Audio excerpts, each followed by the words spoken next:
to get your TikTok stream key. Hi everyone, I'm here to assist you today. Without any delay, let's jump right in. First, open TikTok on your device.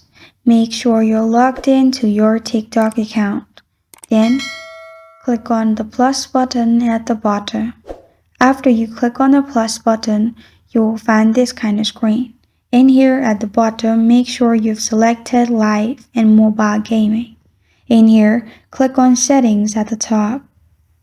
After you click on Settings, you will find this kind of screen pop up. You will find your stream key and stream URL in here. You can simply click on Copy and copy the code.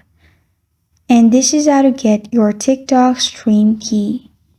Thank you for joining me today. If this video helps you out, please leave a like and subscribe for more.